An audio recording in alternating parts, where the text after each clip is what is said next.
All right, let me hit you with a question that will immediately make you want to call your therapist, your priest, and probably your ex just to ask if they ever figured this out too. Why are you even alive? And no, I do not mean that in a rude way, like when your aunt asks you at Christmas why you have not married yet. I mean it in the big, cosmic, existential way. Why do you exist? What are you supposed to do with your existence? And why does the answer not come with a manual, or at the very least, a YouTube unboxing video? Welcome to Kierkegaard's world, the 19th century Danish philosopher who basically invented existentialism by spending his days thinking very hard about the human condition while looking like a man who just lost a staring contest with a cabbage. And his most famous idea is something called the leap of faith, which is not, unfortunately, a cool parkour move, but rather a terrifying decision to believe in something beyond logic when logic has failed you. Now, before you panic and think this is just going to be some lecture about religion, hang on. This is actually about every choice in life where your brain goes full error 404 and logic cannot help you. Kierkegaard is like that one brutally honest friend who tells you, "Listen, dude, you cannot spreadsheet your way into knowing whether love is real, or if starting a bakery with gluten-free cupcakes shaped like Shakespeare is a good idea. At some point, you must leap." See, he noticed something about human beings. We crave certainty. We want everything to be logical, provable, and wrapped up with a nice bow. But the problem is, reality does not always play by the rules of reason. Sometimes, reason is like using a calculator in the middle of a breakup. It gives you numbers, but none of them help with the pain. Kierkegaard thought this obsession with logic was dangerous. He was living in a world where rationalism was taking over, science was booming, and people thought that if you just used enough reason, everything in life could be solved like a math problem. But Kierkegaard squinted at all that and said, "Really? You think logic can tell you whether to marry this person or become a monk or move to Paris to paint sad clowns? Good luck with that." He believed that when it comes to the deepest questions of existence like love, faith, identity, and purpose, logic will always crash like your laptop trying to run Windows 95 in 2025. So what do you do when logic runs out of road? That is where the leap of faith comes in. The leap of faith is not about being irrational. It is about recognizing that pure reason is limited. Logic can get you to the cliff, but only you can decide to jump. Imagine you are dating someone and you want to know if they are the one.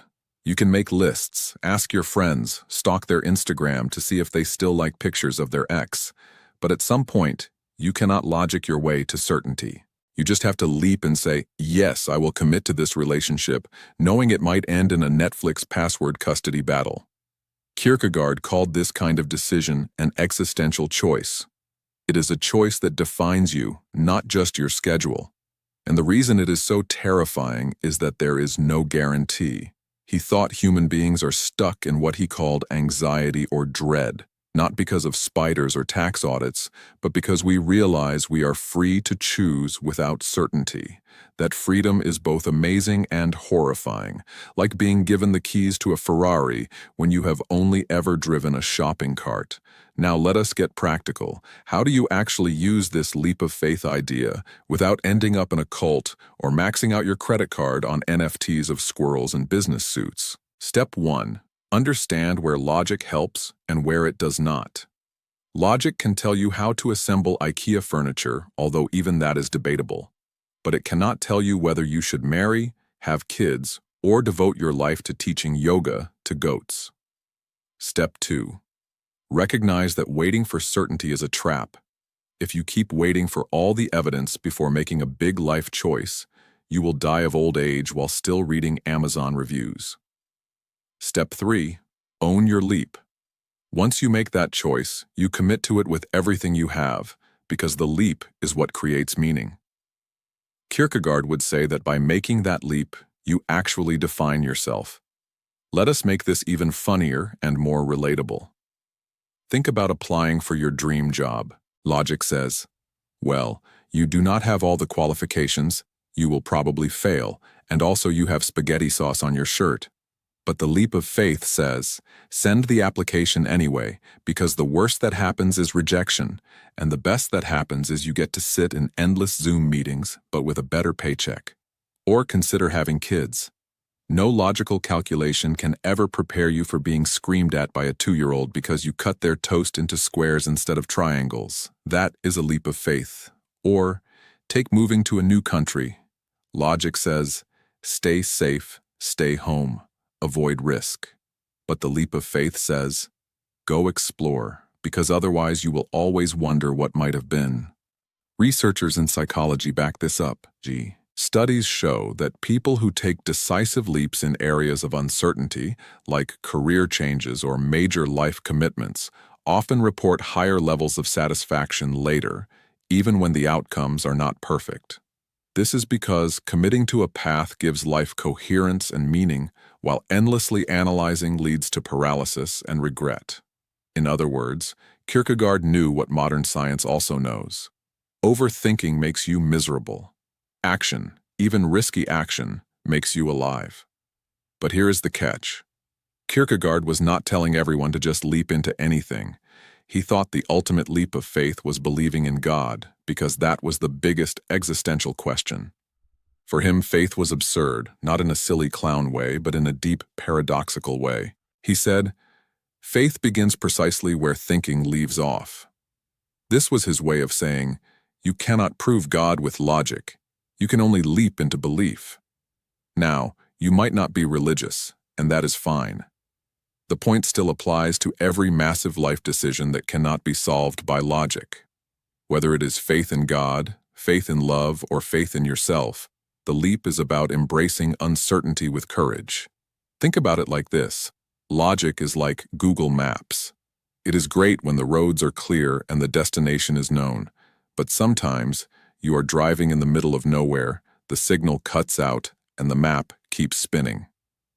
At that moment, you have to decide whether to keep going down the road or turn back. That is Kierkegaard's leap of faith. It is about moving forward when the map is blank. So here is a takeaway you can actually use. Next time you are stuck in a big decision, stop asking, what is the perfectly logical choice? Instead, ask, what leap am I willing to own?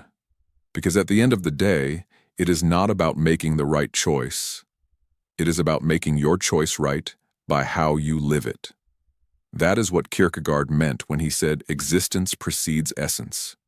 You are not defined by some logical essence given to you. You define yourself by the leaps you take. Of course, this is both freeing and terrifying. It means there is no safety net. But here is the fun twist. That is what makes life worth living. Imagine a video game where every choice is obvious, every level is easy, and you always win. That game would be boring. Life without leaps would be like watching paint dry while eating plain oatmeal. The leaps, the risks, the absurdity, that is where meaning happens. So, the next time you are standing at the edge of an existential cliff, do not wait for logic to build you a bridge. It never will. Take the leap, because in the leap, you find who you are. Kierkegaard did not want you to be safe. He wanted you to be authentic, to live fully, to embrace the dread and still leap anyway. Because as scary as it is, the only thing scarier is never leaping at all and realizing you never really lived. And that is why Kierkegaard's leap of faith still matters today. In a world obsessed with optimization, data, and rational strategies for everything from dating apps to meal planning, the truth is that the biggest choices still cannot be solved with spreadsheets. You cannot logic your way into love, purpose, or courage. You can only leap. And maybe, just maybe, that leap is the most rational thing you can do, precisely because it is irrational. So here is the challenge. Think about one area in your life right now where you are stuck, overthinking, waiting for certainty that will never come. What is the leap that you secretly know you need to take? It might be scary, it might be absurd, but it might also be the exact thing that makes your life meaningful. Go on, take it. Leap like Kierkegaard is watching, sipping coffee, and cheering you on from the 19th century.